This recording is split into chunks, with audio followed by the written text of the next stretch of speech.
விளக்கினை வாயால் ஊதி அணைக்கலாமா? இது பற்றி சாஸ்திரம் என்ன சொல்கிறது என்பதுதான் அவருடைய கேள்வியாக அமைந்திருக்கிறது.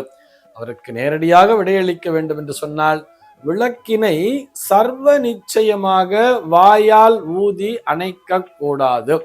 விளக்கு மாத்திரமல்ல, எந்த ஒரு ஜோதியாக இருந்தாலும் சரி, அல்லது எந்த ஒரு அக்னியாக இருந்தாலும் சரி, அது நெருப்பாக இருந்தாலும் சரி. இது என்ன சார், நெருப்பு வேற அக்னி வேற ஜோதி வேறையான்னு கேட்டா, ஆங்காங்கே ஒவ்வொரு இடத்திலே அதற்கான பெயர் வேறுபடுகிறது தானே. ஜோதி அப்படிங்கிறது விளக்கில ஏற்றும் பொழுது அதனை ஜோதி என்கிறோம். அதுவே ஒரு யாகாதி கிரியைகள், ஒரு ஹோமங்களை செய்யும் பொழுது அதனை அக்னி என்கிறோம். அதே ஒரு அடுப்பிலே எரியும் பொழுது அதனை நெருப்பு என்கிறோம் அல்லவா. எந்த நெருப்பாக இருந்தாலும், எந்த அக்னியாக இருந்தாலும், எந்த ஜுவாலையாக இருந்தாலும் அதனை சர்வ நிச்சயமாக வாயால் ஊதி அணைக்க கூடாது. இதைத்தான் சாஸ்திரமானது வலியுறுத்துகிறது.